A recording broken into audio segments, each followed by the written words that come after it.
భక్తానామభయప్రదాం పరినిధిం ఆనందసందాయినీం బ్రహ్మేశాచ్యుత వర్ణితాం మునినుతాం గంధర్వ సంసేవితాం త్వాం దేవీం త్రిపురాం పరాత్పరమయీం శ్రీ బ్రహ్మ విద్యాం భజే. ఐం హ్రీం శ్రీం ఐం గ్లౌం నమః. నమోస్తు వారాహి నమోస్తు వారాహి నమోస్తు వారాహి. వారాహి స్థాయి ఉపాస్య రూపిణి వారాహి. స్థాయి వృద్ధకారిణి ఉపాస్య రూపిణి వారాహి అంటే మన యొక్క స్థాయిలను పెంచుకుంటూ చేయదగినటువంటి ఉపాసనలో ఉన్నటువంటి విశేషమైనటువంటి చైతన్య మహాశక్తి కారక దేవతా స్వరూపాలలో ఒకటైనటువంటిదైన వారాహీదేవిని ఆరాధించేదానికి ఎందుకోసం ఉపాస్య దేవత అన్న. ఇవన్నీ కూడా మంత్ర ఉపాస్య దేవత. మంత్ర ఉపాస్య దేవత వారాహి మంత్ర ఉపాస్య దేవత. నిత్యార్చన పూజన ప్రియ కాదు, నిత్యార్చన పూజారూప వారాహి కాదు, మంత్ర ఉపాస్య దేవతా రూపి. ఇత్యేన శ్రీవిద్యాంతర్నిలయే శ్రీవిద్యా అంతర్గస్తే మంత్రతుః ఏతత్ ఆవరణేన ముఖ్య ఆవరణ సంరక్షణాంగత్వేన సర్వదేవత సంరక్షణాంగత్వేన ఏతత్ దేవీ సైన్య ప్రముఖ రూపిణి గిరిచక్ర రథ ఆరూఢవాసిని వారాహి. అంటే సర్వదేవత సమూహాలతో వేడబడుతున్నటువంటి దండనాయకిగా ఉన్నటువంటి వారాహీదేవి లలితాంబికాదేవి యొక్క సైన్య అధినాయకి దేవి. అంటే సేనను నడిపించున్నటువంటిది ఈమె. ఆ జగన్మాత, ఈ జగన్మాత ఒక విశిష్టమైనటువంటి కాలంలో అమ్మవారు కనుబొమ్మలు ఇలా ముడివేసి చూసినదట లలితాంబికాదేవి, మహాత్రిపుర సుందరిదేవి. దేవి తన్నీల ఉన్మీల తేజో మందహాసలయకరి తత్క్రోడాం క్రోఢాం అంటే ఆ యొక్క కనుబొమ్మలని కుటిలహ ముడివేయడం వల్ల, ఆ కనుబొమ్మలు ఇలా ముడిసి చూసినట్టుగా చూడటం వల్ల కనుబొమ్మల ముడి నుంచి పుట్టినటువంటిది వారాహి అమ్మ అని చెప్పారు. ఈవిడ ఈ శక్తి యొక్క రూపం ఏంటంటే మనిషి, మత్స్య, కూర్మ, వరాహ, నారసింహ. ఈ యొక్క మూడవ మనిషి అంటే మహాజలధిలో మనిషి రూపానికి రావడానికి ముందుగా మనం అనేక రూపాలని చెప్పుకుంటూ వస్తాం. మత్స్య, కూర్మ, వరాహ, నారసింహ. ఇక్కడ మూడోది వరాహ. అంటే మనిషి మార్పు చెందుతూ రూపాంతరం చెందుతూ వస్తున్నటువంటి దానిలో జలచరంగా మత్స్య, ఉభయచరంగా కూర్మ, ఆ తర్వాత వరాహ. అలాగే ఉత్పత్తికారకంగా వచ్చేటువంటి వరాహి స్వరూపంలో ఇంకా మిగతా దేవతా రూపాలు దేనికి కూడా ఆ దేవతలకు ప్రత్యేకంగా పేర్లతోటి అనేక రకాల నామాలు ఉండొచ్చు. కానీ ఈ జగదంబిక ఆ స్వరూపమైనటువంటి ఆ తల్లి ప్రధానంగా ఆవిడ పిలిచేదే వారాహి. వరేణ అహయేతు వారాహి. వరాన్ని అనుగ్రహించడము యందు తత్వమును, అహం అంటే ఆ స్వరూపమును కలిగి ఉన్నదని అర్థం. ఏ వరం ఇవ్వాలి? ముందు మనిషి ఏ వరం పొందాలన్నా భయరాహిత్యమైన మనసును కలిగి ఉండాలి. భయం లేకపోవడం కన్నా మరొక మంచి గొప్ప వరం దేనికి ఉండదు. అదేమైపోతుందో, ఇదేమైపోతుందో, అది ఎప్పుడు దొరుకుతుందో, ఇది ఎప్పుడు దొరుకుతుందో, ఏమైపోతుందో, ఉన్నో ఉంటాయో లేదో, ఉన్నో మళ్ళీ మాయమైపోతాయో, నిరంతరం భయంతో కూడిన చింతతోటే కదా మనిషి ఉంటాడు. అటువంటి భయాన్ని తొలగించే దానికోసం భయనాశని అయినది వారాహి. పైగా రెండోది సంరక్షణ స్వరూపిణి. ఎలాంటి సంరక్షణ? అండాండ పిండాండ బ్రహ్మాండాలు. అండాండము భూమి ఈ యొక్క గుండ్రంగా, పూర్తి గుండ్రంగా కాదు, మొదట్న అది కొద్దిగా ఓవల్ షేప్లో ఉండేది, తర్వాత గుండ్రంగా మారింది. అట్లాంటి ఉండేటువంటి గుడ్డు ఎలా ఉంటుందో అలాగే ఇది కూడా ఉండేది ముందు. అలాంటి భూమిని సంరక్షణ చేసే దానికోసం వచ్చినటువంటి స్వరూపం. మనకి ప్రధానంగా దేని నుంచి ఉత్పన్నమవుతుంది శరీరం? మట్టి అని మనం ఏదైతే ఉంటున్నామో భౌతికంగా స్థూలంగా కనిపించేది ఇదే కాబట్టి దాని నుంచి వచ్చిన దాంట్లోకి వెళ్తుందని మాట్లాడుతూ ఉంటారు ఎక్కువగా. అందువల్ల ఈ భూ తత్వాన్ని రక్షించటం కోసం, ఈ భూమిని నడిపించటం కోసం, సంరక్షణ చేయటం కోసం వచ్చినది వారాహి. సమస్త సృష్టి యందు కూడా ఇలాంటి అనేకమైనటువంటి అండాండ పిండాండ బ్రహ్మాండాల్లో అనేకమైనటువంటి ఈ మండలాలు ఉంటాయి. ఒక భూమి అంటే ఇదొకటే భూమిని కాదు. ఇక్కడ ఈ భూమి మధ్యలోకంలో అతల వితల సుతల రసాతల తలాతల మహాతల పాతాళాఖ్యానాన్ భూర్లోక భూర్లోక జనోలోక వసోలోక తపోలోక ద్వాత్రిగింశతు ఇలా 7-14 లోకాల్లో మధ్యలోకం అని చెప్పబడేటువంటిది ఇది. ఆ అనేక లోకాలకి ఆవరించి అనేక రకమైనటువంటి విశ్వాలు, అనేక రకమైనటువంటి బ్రహ్మాండాలు ఉన్నాయి.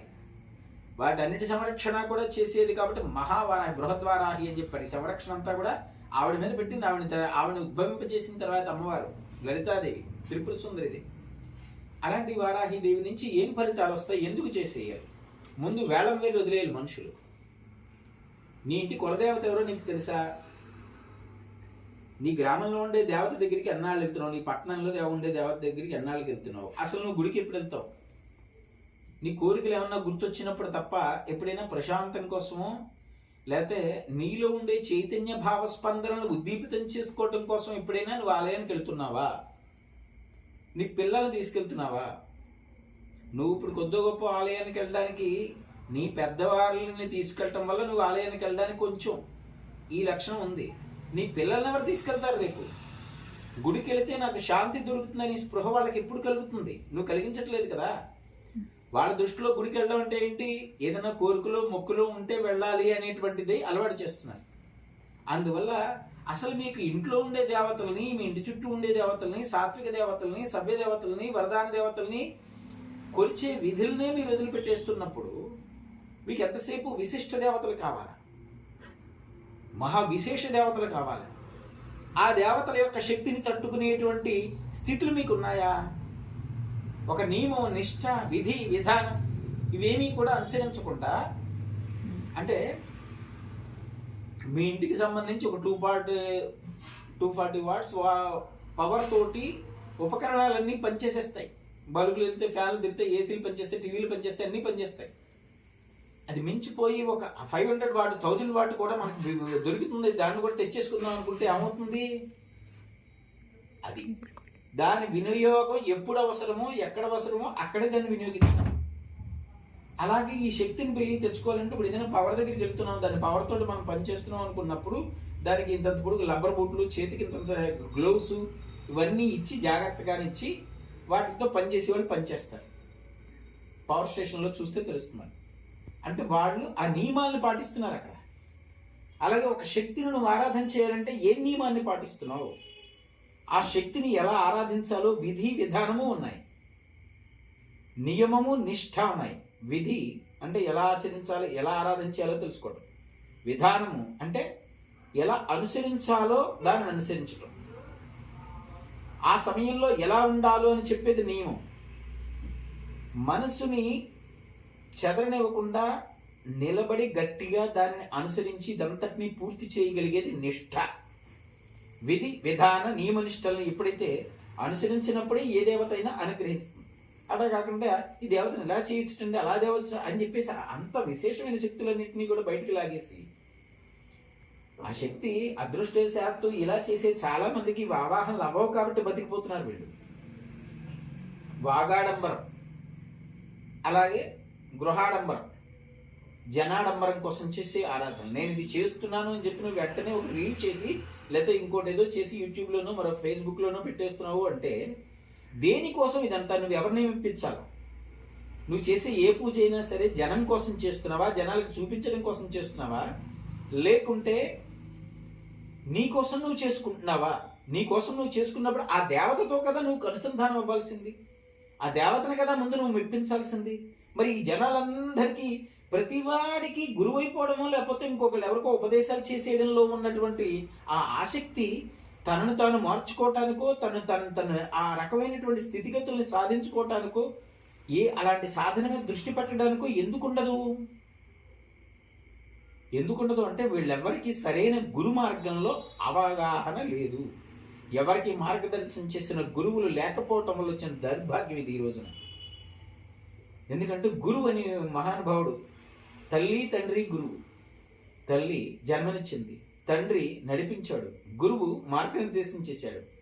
ఈ మూడు సవ్యంగా జాగితేనే దైవం కనపడతాడు. తల్లి తండ్రి గురువు దైవం అన్నారు 4.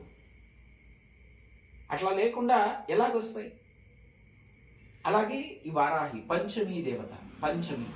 పైగా ఆవిడ మాతృకల్లో, సప్తమాతృకల్లో బ్రాహ్మి, మాహేశ్వరి, వైష్ణవి, బ్రాహ్మి, మాహేశ్వరి, వైష్ణవి, కౌమారి, వరాహి. బ్రాహ్మి, మాహేశ్వరి, కౌమారి, వైష్ణవి, వారాహి, మహేంద్రి, చాముండి అని సప్తమాతృకల్లో లేదా అష్టమాతృకలుగా కూడా చెప్పారు మహాలక్ష్మిని కలిపి. అక్కడ శ్రీ విద్యలో అష్టమే చెప్తాం, ఎందుకంటే అక్కడ అష్టదళ పద్మంలో ఈ మాతృకలను ఆరాధన చేసే విధి ఉంది కాబట్టి. అందులో 5వది ఈవిడ పంచమి అన్నారు. పంచభూతాత్మకమైందే శరీరం కూడా. ఈ పంచభూతాత్మకమైన శరీరం ఉత్పన్నమైన తర్వాత ఈ శరీరం దేనితోనైనా అనుసంధానం అవ్వాలి అంటే ముందు శ్రవణము, అదే దృక్కు, శ్రవణము, వాక్కు 3 ప్రధానం. చూసాం, విన్నాం. ఆ తర్వాత నీలోంచి వచ్చే స్పందన ప్రధానంగా ఏ రూపంలో ఉంటుందంటే దేనితోటైనా అనుసంధానం అంటే శబ్దం వల్ల అవుతుంది. ఆ వాక్కుని నెరవేర్చే తల్లిగా వారాహిదేవి చెప్పారు. అందుకనే వారాహి ఉపాసన చేసేటప్పుడు నోరు జాగ్రత్తగా అదుపులో పెట్టుకుని ఉండాలి. ఏది పడితే అది మాట్లాడి కుటుంబాల్లో, గృహస్థ స్థానాల్లో ఎప్పుడైతే ఆవిడికి సంబంధించిన ఉపాసనల మీద నిబంధనలు ఎందుకు పెట్టారు అంటే వీళ్ళు గొప్పల్లో గృహస్థులు తిన్నంగా ఉండరు, విసుగులు ఎక్కువ, చిరాకు ఎక్కువ, కోపం ఎక్కువ. ఎవరైనా సరే అవతల వాళ్ళ మీద ఆ పదప్రయోగం చేస్తే అది అనవసరంగా లేనిపోని ఇబ్బంది తెచ్చిపడుతుందనే ఉద్దేశంతో గృహస్థులకి ఈ ఉపాసనలు, ఈ ఆరాధన గురించి తెలియచెప్పారు. నీకు సాగేదేదో నువ్వు చేసుకో, అంతకన్నా విశేషంగా ఉంటే నీకు ఎవరైనా గురువు ఉంటే ఆయన దగ్గర నీ కష్టం చెప్పుకుంటే ఆయన గనక ఉపాసకుడు అయి ఉంటే ఇలాంటి దేవతలను ఏదో ఆయన ఆరాధన చేసి నీకు రావాల్సిన ఫలితాన్ని ఆయన తెప్పించగలరు నీకోసం. ఇది అసలు విశేషం. ఇలాంటివన్నీ వదిలిపెట్టేసి ఏదో చేయటం తప్పని నేను అంటం లేదు. ఎలా చేయాలో తెలుసుకోకుండా, విధియుక్తంగా విధి విధానాల గురించి గమనించకుండా వేళం వెర్రిగా నీకు తోచిన పూజలన్నింటినీ కూడా ఇక్కడ అప్లై చేసేస్తే వచ్చే తర్వాత పరిణామాలకి నువ్వు ఒక్కడవే బాధ్యుడవు కాకుండా ఉంటావు. ఎందుకంటే వీళ్ళు కొంపల్లో లేదా గృహాల్లోనూ ఇండివిజువల్గా చేసుకోవట్లేదు, ఇవి ఊరుమ్మడిగా చేసేస్తున్నారు. ఇంకా పోను అందరి మీదకి తీసుకొచ్చి సామూహికంగా ఎప్పుడైతే చేస్తున్నారో, ఒక ఇంట్లో అనుకోని సంఘటన శాతం ఏదైనా ఒక అగ్ని జ్వలించిపోయింది అంటే ఆ ఇంటి వరకే పరిమితం. ఆ ఇల్లు దాటింది అంటే ఆ గ్రామానికే అది అంటుకుంటుంది. అందరూ కలిసి చేసి చోట దొరికిందంటే అక్కడ ఎంతమంది ఉన్నారో అంతమందికి ఇబ్బంది. అది అంటే వాటి ప్రభావాలు అలా ఉంటాయి. మంచి ఫలితాలు కూడా అలాగనే ఉంటాయి. సామూహిక ఆరాధనలు చేసేవి కొన్ని, ఆ సామూహికంగా అందరికీ కూడా ఒకళ్ళకి ఇంతే దొరికితే అందరికీ కలిసి ఎంతో దొరుకుతుంది. అందుకని అక్కడ స్వయంగా చేసేదానికన్నా సామూహికంగా చేసేదానికి అక్కడ విలువ ఎక్కువ. ఇలా చెప్పబడింది. అందుకని ఏంటంటే క్రోహిణి, పోత్రిని, దండిని ఇట్లాంటి నామాలతో ఆవిడికి సంబంధించినటువంటివి 12 నామాలు. విశేషంగా అశ్వాసన మహర్షి, అశ్వాసనుడు అంటే హయగ్రీవుడు అగస్త్యుడికి ఆవిడ గురించి తెలియచేస్తూ ఆవిడికి సంబంధించినటువంటి 12 నామాలని కూడా విశేషంగా చెప్పాడు. అందువల్ల ఎప్పుడైనా లలితా సహస్రం లలితాదేవితో అనుసంధానం అయ్యి ఆ లలితాపారాయణ చేసుకునే వ్యవస్థ ఉండే వాళ్ళు ఎప్పుడైనా వాళ్ళకి తీరగలైన భయమో, బాధో, మరొకటో కలిసినప్పుడు ఆ 12 నామాలతో కూడినటువంటి స్తోత్రాన్ని చదువుకుంటే, అది కూడా సంధ్య దాటిన తర్వాత తెల్లవారుజామున విశేషం. కామ్యకమైనటువంటి అనేకమైన విషయాలు, కామ్యకమైన అనేక కోరికలు తీరడం కోసం, దానికోసం ఏంటంటే రాత్రి ప్రథమ జామంలో, మొదటి జామంలో ఆరాధన చేయడం కానీ, బ్రాహ్మీ ముహూర్తంలో ఆరాధన చేయడం కానీ, కోరికలు తీరి సానుకూలం అవ్వడం కోసం ఇవన్నీ ప్రథమయామంలో చేయడం ఒక ఎత్తు. వీటితో పాటు నిజమైనటువంటి జ్ఞానం కలిగి అమ్మ దర్శనానికి అమ్మతో అనుసంధానం అవ్వడం కోసం జగన్మాత దగ్గరికి నన్ను వదిలిపెట్టమ్మా, సెక్యూరిటీ చెక్ చేసి నన్ను ఆవిడ దగ్గరికి పంపించు అని చెప్పి ఆవిడ దగ్గర నుంచి ఆ అనుమతి అనుగ్రహం పొందడం కోసం బ్రాహ్మీ ముహూర్తంలో తెల్లవారుజామున చేయాలి. అందువల్ల కాశీ లాంటి మహాక్షేత్రంలో కూడా ఆవిడ పాతాళ వారాహిగా ఉంటుంది. ఆవిడ అక్కడ గుప్తంగా ఉంటుంది. గుప్త నవరాత్రి అని పేరు విడికి. గుహ్య నవరాత్రి, గుప్త నవరాత్రి. గుహ్య నవరాత్రి అంటే కాదు అట్లా రాజశ్యామల నవరాత్రులు, గుహ్య నవరాత్రి, గుప్త నవరాత్రిని రెండింటినీ పిలుస్తారు. అంటే గుహ్యము, గుప్తము, రహస్యంగా చేసేవి.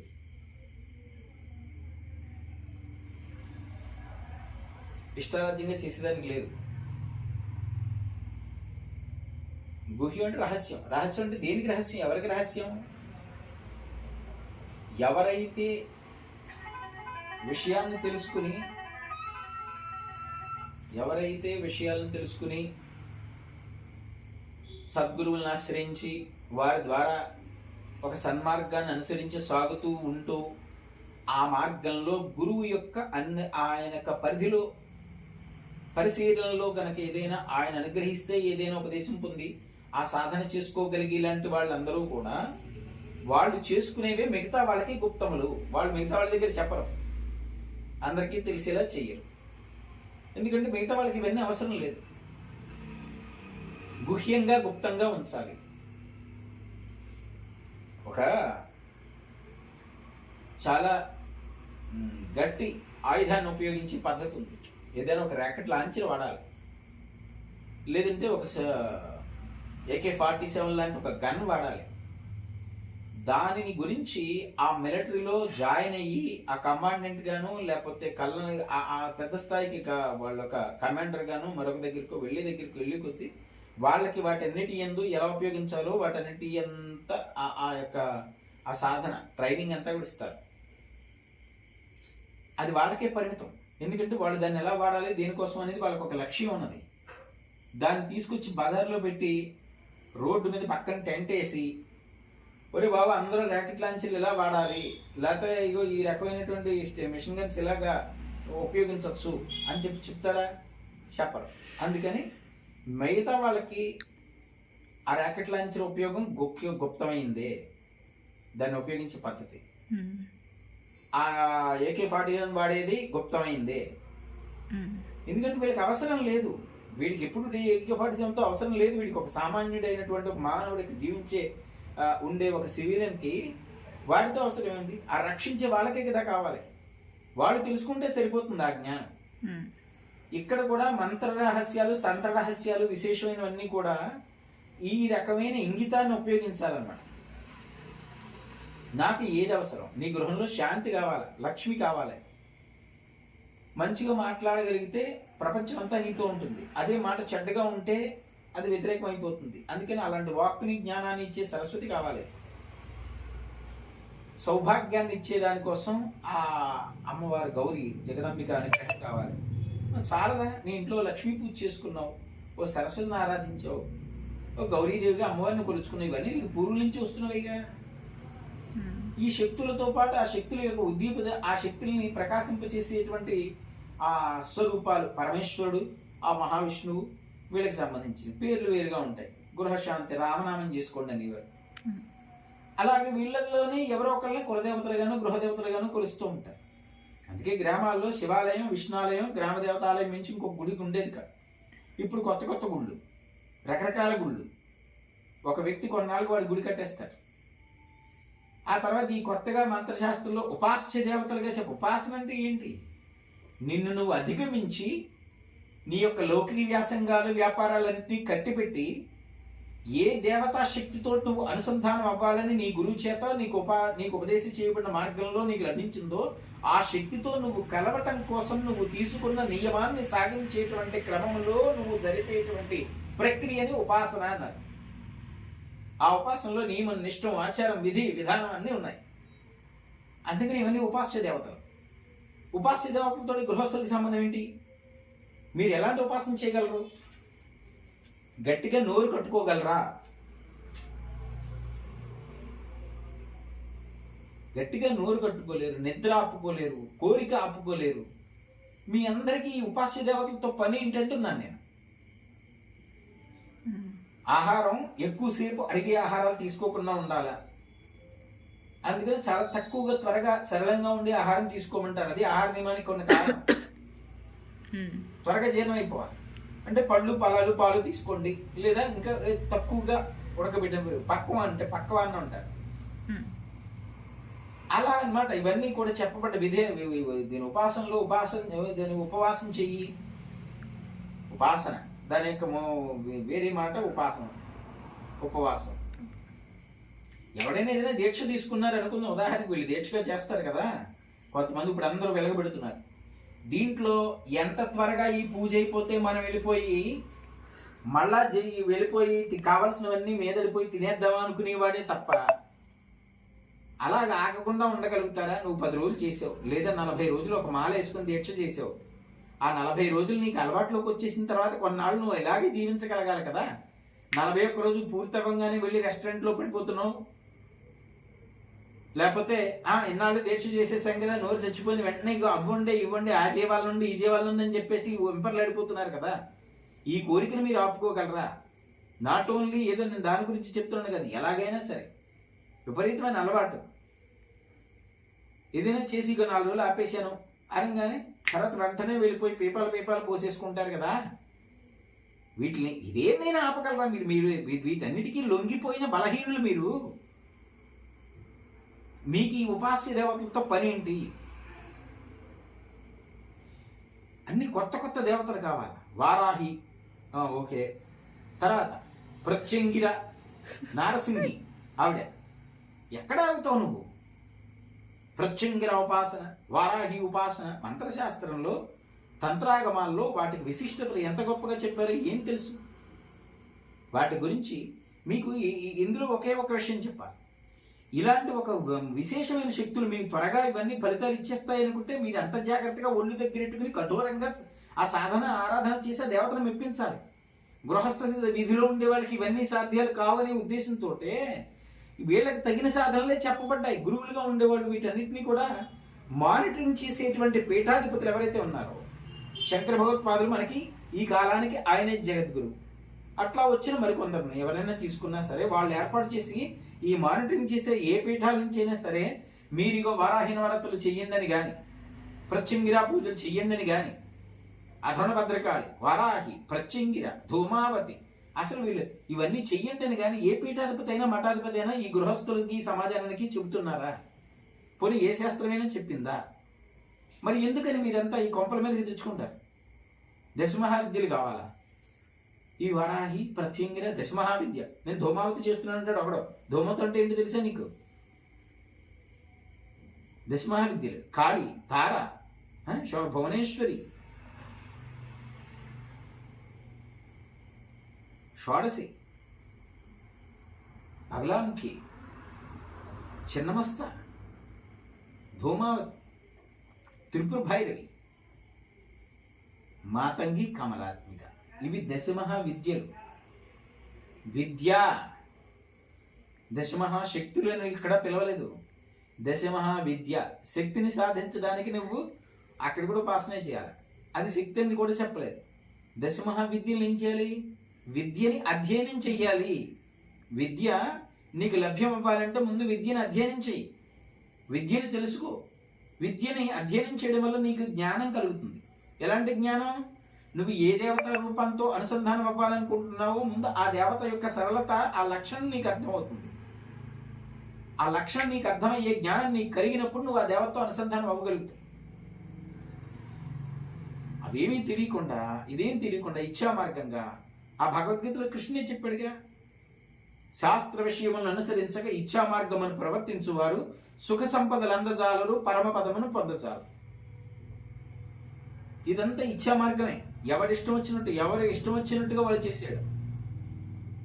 నేనేదో నవరాత్రులు చేస్తాను, దేవీ నవరాత్రులు అందరి కోసం చెప్పబడ్డాయి. అవి ఈ 3 నవరాత్రుల్లోకి రావు. శ్రీ విద్యా సంప్రదాయంలో ఉన్న ఈ 3 నవరాత్రుల్లోకి అందరికీ చెప్పబడ్డ నవరాత్రులు రావు.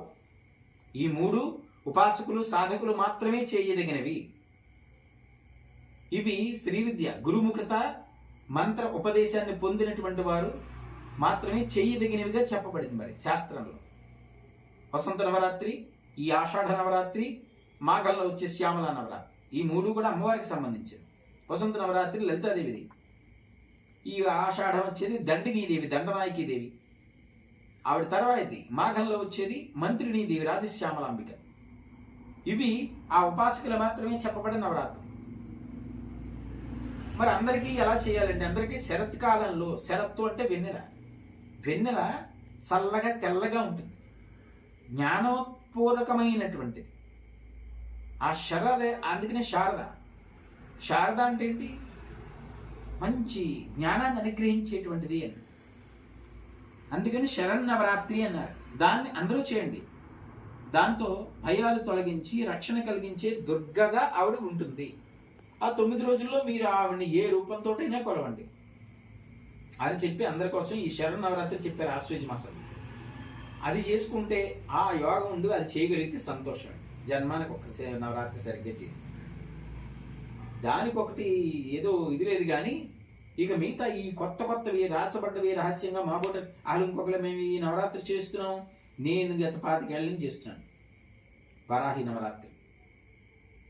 ఎప్పుడు కూడా ఇది చేస్తున్నానని రెండో వాళ్ళకి తెలియదే, పీఠంలోకి వచ్చిన వాళ్ళకి కూడా. ఎందుకంటే ఎవరికి చెప్పం, ఇది ఎప్పుడు చేయాలో అప్పుడే చేస్తాం. మిగతా నవరాత్రులలో కూర్చొని అందరూ కుంకుమ పూజలు చేయండి అని చెప్పి చెప్పం కదా. దీనికి ఈ బహిరంగంగా ఈ దేవతలను ఎప్పుడైతే బయటకు నుంచోబెడుతున్నారో, ఆవాహన చేస్తున్నారు, వీళ్ళ అదృష్టవశాత్తు అవేమో ఆవాహన అవ్వదు కాబట్టి ఆ శక్తి సరిపోతుంది. కాకపోతే కొంతమంది దాని మూల బీజాలు అవి ఇవి ఎక్కడో వెతికి బట్టి లాగి చేసేసి తక్కువ వాళ్ళు ఉంటారు. వాళ్ళ వల్ల ఏమవుతుందంటే అక్కడ శక్తి ఆవాహన అయిపోతుంది. వాడు దాన్ని తట్టుకోలేడు, ఆరుబయట పెట్టేస్తున్నారు. అది అతనితో వాళ్ళతో పాటు కాకుండా మిగతా వాళ్ళందరి మీద చెడవాడు చెడ్డపోతు వరమంతా చెట్టించినట్టుగా చేసేస్తుంది. దివాం వారాహిన స్మరేత్ శాస్త్రంలో స్పష్టంగా చెప్పారు. దివాం పగటి పూట వారాహి స్మరించొద్దు. ఎవడవుతాడు? ఇలాగా రకరకాల వ్యవహారాలు, వ్యవస్థలు అనేక ఉన్నాయి. ముందు ఈ విధి విధానాలు, దీని యొక్క పరిస్థితి ఏదైతే చేస్తున్నామో అవేం గమనించకుండా, గణనలోకి తీసుకోకుండా చేయటం వల్ల లేని తలనొప్పులు వస్తాం. సరే, ఇదంతా భయపడ్డానికో లేకపోతే చేసి వాళ్ళని ఏదో చేసేస్తున్నాం అనుకుని వాళ్ళని ఆపడానికో చేసే ప్రయత్నం కాదు ఇది. మీ ఇంట్లో మీరు బాగా దృష్టి పెట్టి చేసేటువంటి దేవతా శక్తి ఏదైతే ఉందో అది మిమ్మల్ని రక్షిస్తూ ఉంటుంది. మీరు వారాహన్నా ఇంకోటన్నా ఆ దేవత సేకరిస్తుంది కాబట్టి మీకు ఆ రక్షణ దొరుకుతుంది. నిజంగానే మీ ఇంట్లో వారాహి కనుక ఆవాహన అయిపోతే మీరు పెట్టి పటికి బెల్లానికి, అరటిపళ్ళకి, ఆ కొబ్బరికాయ మొక్కలకి లొంగిపోదు. ఆవిడకి కేకేసినప్పుడు ప్రోటోకాల్ అనేది ఒకటి ఉంటుంది. మీ ఇంటికి ఎవరినైనా ఒక పెద్దవాళ్ళని పిలుస్తున్నారు, మీ బంధువు వచ్చారు, ఎవరో బాగా తెలిసిన వాళ్ళు, మీకు ఏం పెద్ద ఏం పట్టింపే ఉండదు. మీరు ఎలా ఉన్నారో అలాగే ఉంటారు, మీరు ఏం తింటారో అదే పెడతారు. మీ ఇంటికి ఎవరినైనా విశేషంగా ఆహ్వానం చేశారు, ఆ వేళ ఇంట్లో వాతావరణం మార్చేస్తారు, సెటప్ మారుస్తారు, వాళ్ళ కోసం స్పెషల్గా ఏదైనా మెన్యూ తయారు చేయిస్తారు లేదా తెప్పిస్తారు. ఇదంతా ఉంటుందా? That's called protocol. ఆ ప్రోటోకాల్ని ఈ సింపుల్గా ఉండి ఇక్కడే పాటిస్తున్నారే. ఒక మహాశక్తిని ఆవాహన చేసేస్తానంటే ప్రోటోకాల్ పనివదా? పాటించద్దా? ఇదే మంత్రం, ఇది నియమని చెప్పింది. శారదాత్మకం, ప్రపంచ శారదంత్రం,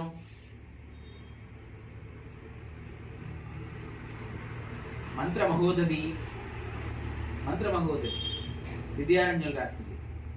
శారదా తిలకం మరొక ప్రపంచ శారతంత్రం, శంకర భగవత్పాదులు, వరవస్య. ఇలాంటి వీటన్నిటిలోనూ కూడా అసలు విధి విధానాలు, నియమాలు ఎలా పాటించి చెయ్యాలని చెప్పారు. ఏ దేవతనైనా సరే అవేమీ ఎవరికీ తెలియదు. ఎవరు చూడదు కదా. వీళ్ళకన్నా ఫారినర్స్ నయం, వాళ్ళు దాన్ని ట్రాన్స్లేట్ చేసుకుంటూ కనిపించారు నాకు ఒకసారి. కాశీలోని ఒక దగ్గర, ఆ మిగతా కొన్ని చోట్ల, కామాఖ్య అటువంటి దగ్గర వాళ్ళు ఎంత శ్రద్ధగా ముందు చేసే దగ్గర ఎన్ని తెలుసుకోవడానికి ప్రయత్నం చేస్తారు. తెలుసుకుని వెంటనే వాడు దిగడం, అన్నీ తెలుసుకున్నానా లేదా అని చూసుకుంటాడు వాడు. చూసుకుని వాళ్ళు ప్రాక్టీసెస్ చేసి వాళ్ళు అందులో వాళ్ళు సాధించేస్తున్నారు. ఎంత ఉండి ఈ గడ్డ మీద పుట్టిన మనం వాటిని పొందడానికి ఇగో ఇలాగా గడబడ మన యొక్క రక్తంలో, మన మేధస్సులో ఇవన్నీ జీర్ణించుకుని ఉన్నాయి. కానీ వాటిని తీయడానికి కావలసినటువంటి ఆ ప్రచోదన ఇది. నువ్వు నమ్మావు కదా, నువ్వు దీన్ని ఎందుకు చేస్తున్నావు అంటే ఆవిడ అనుగ్రహిస్తుందండి, అలా చేద్దాం. నీకు ఆవిడ నిజంగా అనుగ్రహిస్తుందని నమ్మకం నీకు ఉండి చేస్తున్నావో లేదో కూడా తెలియదు. దాన్ని ఎందుకోసం చేస్తున్నావు అంటే, నేను ఇది చేశాను సుమా, నీకంటా నేను అధికుడిని లేదా అధికురాలని అని చెప్పి నీ కమ్యూనిటీలోను, నీ గ్రూప్లోనూ నువ్వు చూపించుకోవడానికి చేస్తావు. నువ్వు మోస్ట్ ఆఫ్ ద పీపుల్ చేసేది ఇందుకే, ఇందులో మొహమాటంలో ఏమీ అక్కర్లే చెప్పుకోవడానికి. అందుకని ఇలాంటివన్నీ కట్టి పెట్టకపోతే మీకు వచ్చే ఫలితం ఏముందో నిష్ఫలం. అందుకని పంచమీ ఆవిడ హలం కపాలం ముసలం వరపాణించ బిభ్రతీం కలయే కోలవదనాం నీలబారిధర ప్రభాం పాదోరుహ పీఠగదాం పాదోధరమేచకాం కుటిలదంష్టాం కపిలాక్షత్రదయాం ఘనకుజకుంభాం ప్రణవాంచితవదాన్యాం దక్షోర్ధదోరి ఖడ్గమసలమభీతం తదన్యస్తదతు శంఖ్యంకేణ హలవరాన్కరైర్దదామి స్మరామి వార్తాడీం. అమ్మా జగదంబ, అమ్మ యొక్క కనుబొమ్మల మధ్య నుండి ఉద్భవించిన నీవు బండ సైన్యమును నశింపచేయుటకై, బండత్వం మనలో ఉంటుంది, మనకొచ్చే అనేకమైన ఆలోచనలే వాడి సైన్యం లాంటివి. ఈ బండాసురుడి యొక్క వాడి నుంచి పుట్టింది మళ్ళీ వాడికి ఇద్దరున్నారట, విషంగుడు విషుక్రుడు అని. మనకి వచ్చేటువంటిది మన అహం ఒక రూపం అయితే, మన క్రియా విశేషం అది చేద్దామన్న ఆలోచన విశేషం, ఈ రెండు విషుక్ర విషంగత్వాలు లాంటివి. అహమే భండు, అలాంటి చేసే పని చేద్దామనే విషంగత్వాన్ని ఆవిడ నశింపచేసింది, ఆవిడ సంహరించింది అనమాట, ఆపింది. వీళ్ళలో ఉండే ఈ బండ సైన్యంలో ఉండే ఈ లక్షణాలన్నింటినీ కూడా ముందు వాడి చేత యాక్షన్ చేయకుండా, ముందు ఏం చేస్తారు, దొంగతనం చేయకుండా, తీవ్రవాది కాల్పులు జరపకుండా ముందు వాడిని బంధించి పడేస్తారు కదా, అట్లా విషంగత్వాన్ని ఆవిడ నశింపచేసింది. ఎవరో వారాహిదేవి. కిరిచక్రధారుడాయై నమః అంటే ప్రత్యేకమైనటువంటి శబ్దములు జరిపి చేసేటువంటిది కిరిచక్ర రథము అంటారు. అది 5 ప్రస్తారాల రథం మీద ఆవిడ కూర్చుని ఉంటుంది. 5వ అంతస్తులో పైన 5 అంతస్తులు కలిగినటువంటి రథం మీద 5వ అంతస్తులో చిట్ట చివర అనేక మంది సేనా నాయక రూపంతో ఉండే దేవతాశక్తులన్నీ కూడా ఆవిడని కొలుస్తూ ఉండగా పైన ఉంటుంది ఆవిడ, ఆ రథం మీద ఉంటుంది. కిరిచక్రధారుడ దండనాథ పురస్కృత లలిత శాస్త్రంలో ఉంటాయి. అలాంటి ఆ తల్లిని ఆరాధన చేయటం వల్ల జాగ్రత్తగా మామూలుగా చేసుకోవడానికి ఈ 12 నామాలతో కూర్చు ఓ స్తుతి చేసుకుని తెల్లవారుజాము లేచి సూర్యోదయానికి ముందు లేచి దీపం వెలిగించుకుని ఆ తల్లిని ప్రార్థన చేసి ఆ 12 నామాలతో స్తుతి చేస్తే 12 సార్లు చాలు. చేద్దామనుకునే ఆసక్తి ఉన్న వాళ్ళకి నేను చెబుతున్నాను. అంతేగాని ఇట్లాగా ఏదేదో మీకు తెలిసి తెలియని పూజలన్నీ చేసేయడం వల్ల అక్కడ నేను నిస్సందేహంగా చెబుతున్నాను, చాలా దగ్గర ఆ శక్తి అలా ఆవాహన అవ్వదో మీకు, కాబట్టి మీరు బతికిపోతున్నారు. ఆవిడికి సంబంధించిన శక్తి సాంగోపాంగంగా అక్కడికి ఆవాహన అయితే మాత్రం అది వేరేగా ఉంటుంది. అది అసలు కథ. అందుకని ఏంటంటే బ్రాహ్మీ ముహూర్త కాలంలో ఆవిడ ప్లజెంట్గా ఉంటుంది అనమాట. రాత్రి అంతా అవుతుంది కదా, అందువల్ల సూర్యోదయానికి ముందు చీకటి ఉండంగానే వెలుతు రాకుండా చేయాలి. అప్పుడు లేచి ఆ దీపం వెలిగించుకుని ఆవిడ ప్రార్థన చేసి ఆ 12 నామాలు స్తుతి చేసి దాని మీద ఇందులో ఈ వేరుశనగ గుడ్లు, తీపి, సుగంధభరితమైన పుష్పాలు, మంచి గంధం ఇవి సమర్పించాలి ఆవిడ. అలా చేసి మొక్కితే ఆవిడ అనుగ్రహిస్తుంది, చాలు. ఆ రూపంతో అంతవరకు. శ్వేతవరాహి అంటే శ్వేతవరాహ కల్పే అని మనం చదువుతాం. విష్ణువుని ఈ భూమిని రక్షించడం కోసం విష్ణువు యొక్క అంతర్హితం, విష్ణువుకి సంబంధించిన చైతన్య శక్తి ఆ వరాహ శక్తి. ఇప్పుడు మనం చూస్తున్నట్టుగా ఇలా శోకరముఖల్లా ఇలా ఉండడం కాదు. వరాహ స్వరూపం అంటే తన యొక్క ఈ శ్వాస తీసుకునేటువంటి ఈ నాసిక యొక్క స్థితి బాగా పొడుగుగా సాగి అది కొన తేలి ఉంటుంది అనమాట. ఖడ్గమృగం ఎలా ఉంటుంది ఇంచుమించుగా అట్లాంటి తత్వంతో, అందుకని దాని మీద మూపురం మీద నుంచోబెట్టింది. అసలు ముందు ఈ శోకరానికి ముందు అదే రూపం, దాంట్లోంచి శోకర రూపం ఇప్పుడున్న రూపం కూడా డెవలప్ అయింది. అది అలా ఉంది. వీళ్ళందరూ అనుకుంటున్న ఈ శోకర జీవత్వంతో కాదు ఆ ఉండేది. ఆవిడ వారాహి స్వరూపం వేరు. అందుకనే యజ్ఞవారాహి, యజ్ఞవరాహుడు. అది మనం ఒక 1000-2000 సంవత్సరాలకు పూర్వంగా కట్టబడ్డ ఆలయాలకు సంబంధించినటువంటి శిల్పాల్లో మనం ఈ రూపాలు చూడగలుగుతాం. అది కూడా తమిళనాడులో దక్షిణ పథంలో. ఇది వారాహిదేవి గురించి తెలుసుకోవడానికి జాగ్రత్తల ముందు అవసరం కదా, అది అందుకోసం ఇలా చేసుకుంటే సరిపోతుంది. ఆవిడ్ని ఆ తర్వాత ఏంటంటే శాంతి రూపకంగా మీరు చేసేది ఏదైనా సరే మీకు గృహంలో శాంతిని ఇచ్చేలా చూసుకోవాలి. దీంట్లో ఎప్పుడంటే దీంట్లో వచ్చే ఇంకొక ఇబ్బంది ఏం చెప్తున్నా అంటే, మీ భావన ఎప్పుడైతే సాత్వికతను పొందలేదు, రాజస తామస సాత్విక రాజస తామస లక్షణాలు 3, మీరు ఏ లక్షణంతో ఎక్కువ ఉండారో, ఏ భావంతో ఎక్కువ ఉండి మీరు అలాంటి ఏ దేవతను పూజ చేస్తున్నారో ఆ దేవత ఆ లక్షణానికి సంబంధించినటువంటి ప్రకంపనలు మీ నుంచి మీ చుట్టూ ఏర్పడతాయి. అందుకని మీరు తామస భావంలోనో రాజస భావంలోనో ఉండి ఆ దేవతల్ని నియమం లేకుండా దాని విధి తెలుసుకోకుండా కొలిసినట్లయితే దానివల్ల ఉత్పన్నమయ్యేటువంటిది అంటే ముందుకి వెనక్కి నడిచేటువంటి స్పందనల వల్ల పుట్టే ఘర్షణ ఇంట్లో లేనిపోని తలనొప్పులు ఇంకా పెంచుతుంది. ఆల్రెడీ మీకు ఉన్నట్లయితే నోరెదుపులో ఉన్న వాళ్ళకి ఏ దేవత పాసనైనా సరే గొప్ప బాగుంటుంది. అది లేని దగ్గర ఏది లేదు. అహంకారం లోపల పుట్టేది, అది బయటికి ప్రకటించేది శబ్దం వల్ల. ఈ 2 ముందు జాగ్రత్తగా ఉండాలి. ఆ తర్వాత ఏకాగ్రత సిద్ధి, ధ్యాన భావాదులు అన్నిటి ఎందు కూడా ప్రశాంతంగా కూర్చోవడం, శ్వాసని కాస్త నియంత్రించుకోవడం, జాగ్రత్తగా శ్వాసను చక్కగా మంచిగా తీసుకోగలగటం. మిగతా విషయాలు అనేకం వస్తూ ఉంటాయి, పోతూ ఉంటాయి. అవి ఆ విషయాలు ఆపలేదు ఎవరు బుర్రనిండా. వాటి దారిని వాటిని వదిలేసి మనం దేంతో కావాలనుకుంటున్నాం, ఒక సినిమా చూడడానికి వెళ్ళారు, మీకు ఇష్టమైన మరొక షోయో ఏదో చూస్తున్నారు, ఆ సమయంలో కూడా అనేక రకాల ఆలోచనలన్నీ కూడా బుర్రనిండా ఉంటాయి కదా. మరి మీకు సినిమా అంతా పాటతో పాట లేకపోతే ఆ సీరియల్తో మరొకటో ఎంత బాగా గుర్తుంటుంది. మన్నాడు కూడా ఎలా చెప్పగలుగుతున్నారు, మీరు దాని అంతా బుర్రలోకి ఎలా తీసుకోగలుగుతున్నారు. అప్పుడు కూడా మీ బుర్రనిండా కూడా ఆలోచనలు అనేక ఉన్నాయి కదా. అక్కడ అంటే మీరు దాని యందు ప్రీతి ఇష్టం బలంగా మీరు అనుకోవటం వల్ల మీ మనసుని అక్కడ పెట్టగలిగారు. పూజ దగ్గరికి వచ్చేసరికి మాత్రం అనేకమైన ఆలోచనలు వచ్చేస్తున్నాయండి, సరిగ్గా కూర్చోలేకపోతున్నాం అని చెప్తారు. దీన్ని బుర్ర తక్కువ వ్యవహారాలు అంటారు. ఇవే విని విసుకొస్తాయి మాకు. మీకు మిగతా ఏ కార్యక్రమాల్లోనూ కూడా మీకు అలాంటి ఆలోచనల వల్ల డిస్టర్బెన్స్లు ఉండవా? ఒక దేవతారాధన దగ్గరికి వచ్చేసి పైగా మా దగ్గర ఎందుకు చెప్పడం? ఏం పరిష్కారం కోరుతున్నారు మీరు? పోనీ మేము చెప్పేది ఏం పాటిస్తారు? అక్కడ కూర్చున్నప్పుడే వస్తాయండి రకరకాల ఆలోచనలు వస్తాయి. వాటి పని రావడం అనేది వాటి లక్షణం.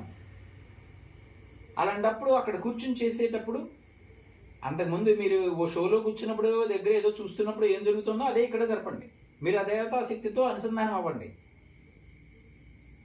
శ్వాస ఎలా సాగుతుందో చూడండి. 15 సార్లు నిమిషానికి శ్వాస సరిగ్గా అలా సాగిలా చూసుకోండి. రోజుకి 21,600 సార్లు శ్వాస తాగడం, అది ఒక యోగిగా మారడానికి అది సహజ లక్షణం. అలాగ మార్చుకోగలిగితే 100 ఏళ్ళు బతుకుతాడు మనిషి. అలా లేరు కాబట్టి వీళ్ళంతా. అందుకనేంటంటే ఇవన్నీ ఏం చెప్పినా ఎంతోమంది మహాత్ములు గొప్పవాళ్ళు అనేక మంది ఇంతకుముందు మాట్లాడేశారు. ఇవే మాటలు మేము చాలాసార్లు మాట్లాడాం. ఇక ఏంటంటే పోను ఏంటంటే దీన్ని ఏమంటారు, న్యూక్లియర్ జనరేషన్ కింద మారిపోతున్నప్పుడు మైక్రో లెవెల్ లైఫ్లో న్యూక్లియర్ జనరేషను, మైక్రో లెవెల్ లైఫ్లో. మైక్రో అంటే ఇది వెంపలి చెట్లకు నిచ్చెనలు వేసేటి వీరులు ముందు పుడతారని చెప్పేసి బ్రహ్మంగారు అన్నట్టుగా, అంటే ఎంత కుబ్జం అయిపోతున్నారని కాదు, వీళ్ళ ఆలోచనలు మైక్రో ఇలా సింపులైజ్ చాలా డాట్ ఇక్కడ దాకా వచ్చేస్తుంది.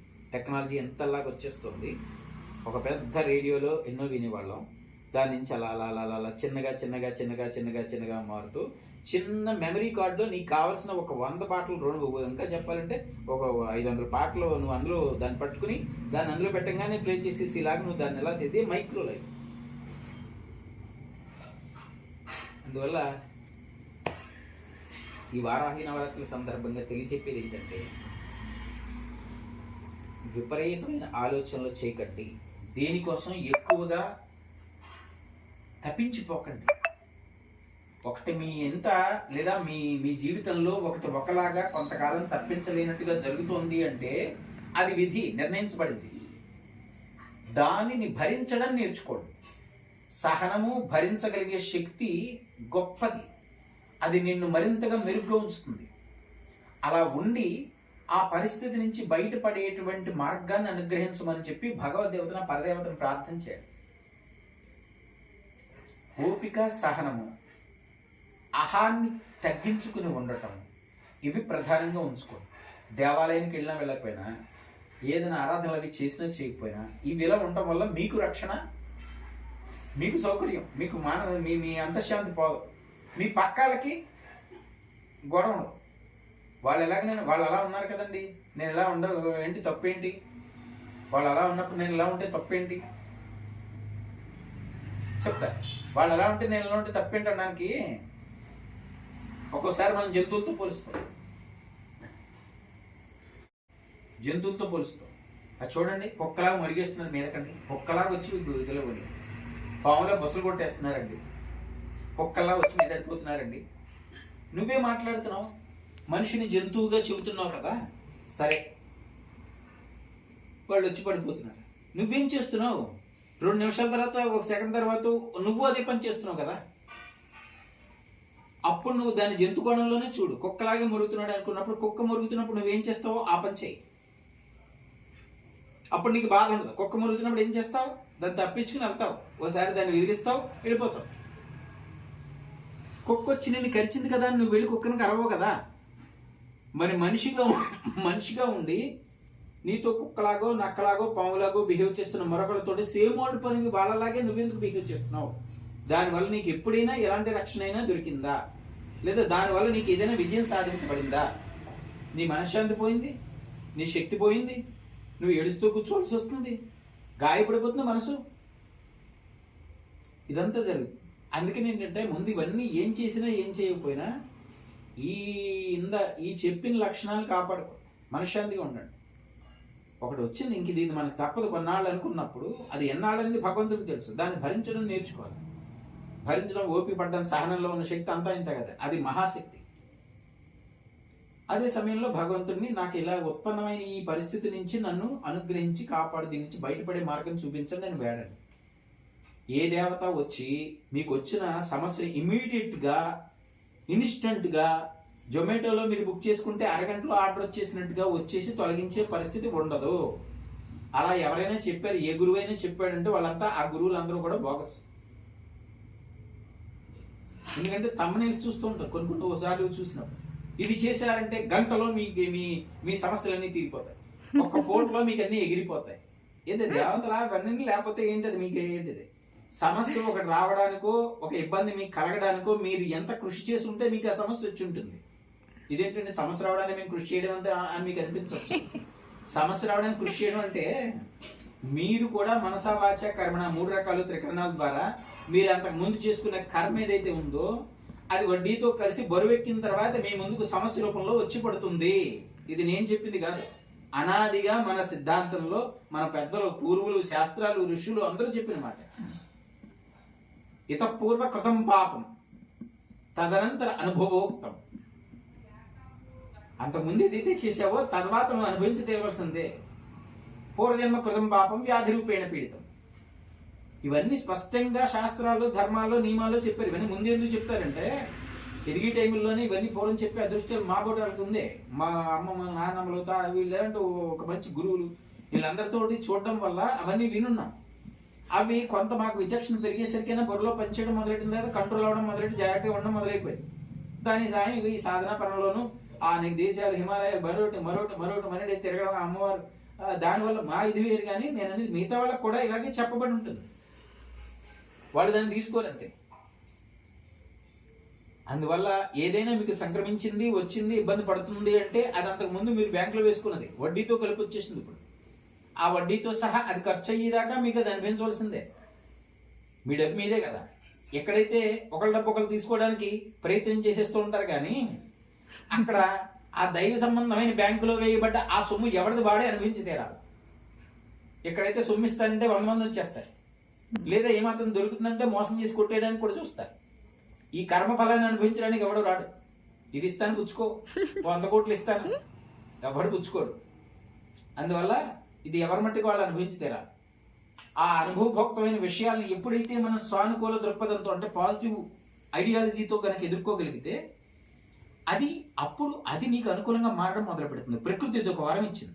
నువ్వు పూర్తిగా నెగిటివ్గా మారిపోకుండా ఓపిక పడుతూ ఆ సహనంలోంచి నీ సంకల్పాలని సవ్య సంకల్పాలుగా మార్చుకుంటూ మానసికంగా వాక్కుతో చర్యల్లో కూడా ఎప్పుడు సానుకూల భావాన్ని చూపించుకోగలిగితే గనక నీకు త్వరలోనే కర్మ నివృత్తి కూడా కలుగుతుందని ఒక రహస్యం చెప్పాడు పరమేశ్వరుడు.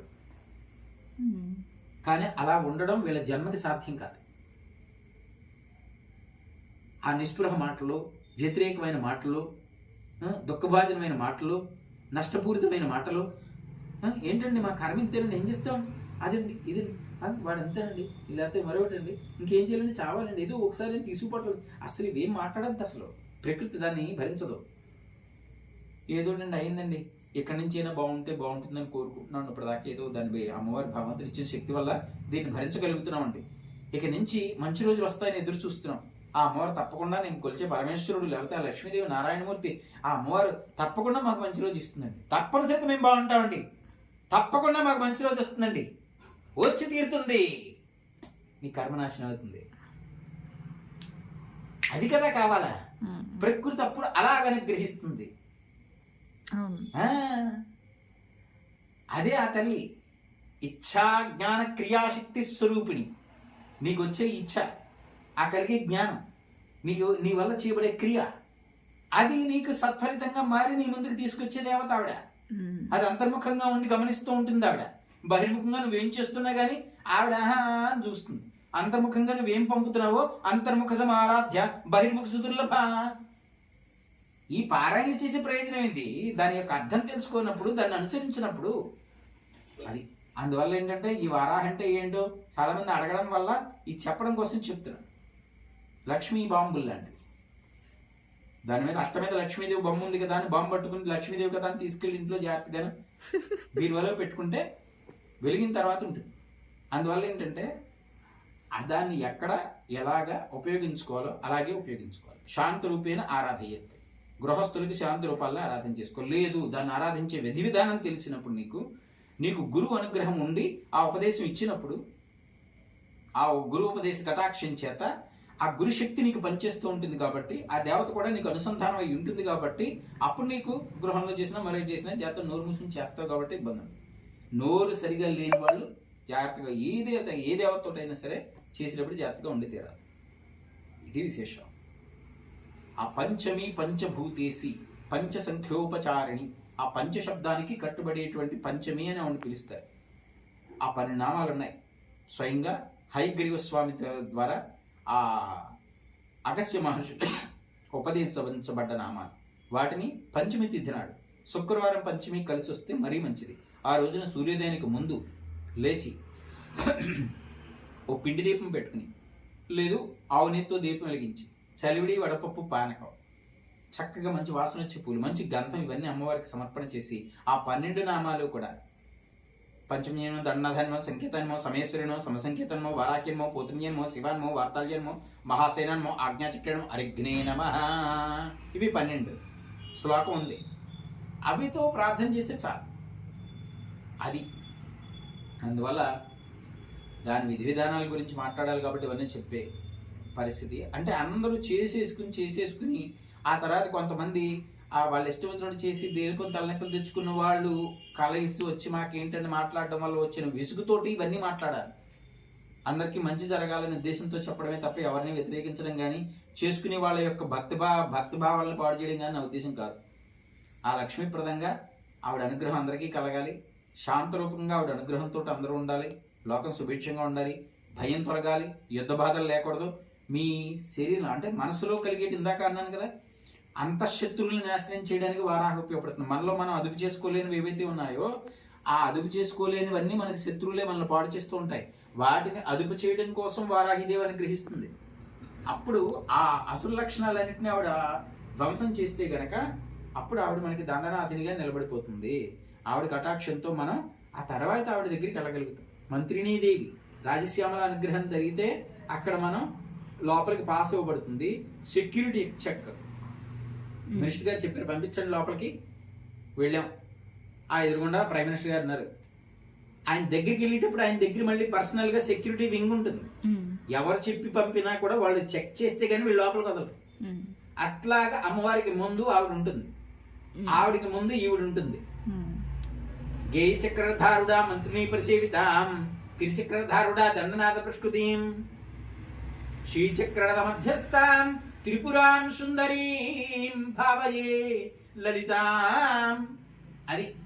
అందువల్ల ఏంటంటే ఆవిడ కొలిచి ఆవిడ అనుగ్రహాన్ని కూడా సాధింపజేసి ఇలాగ అనుగ్రహించమ్మా అని చెప్పి మొక్కుకోవచ్చు. ఈ వారాహి నవరాత్రి అందరికీ శుభప్రదం కావాలని మనస్ఫూర్తిగా కోరుకుంటున్నాను. నమోస్తుతే వారాహిన్యే నమో నమః. క్రోఢినీం వారాహినీం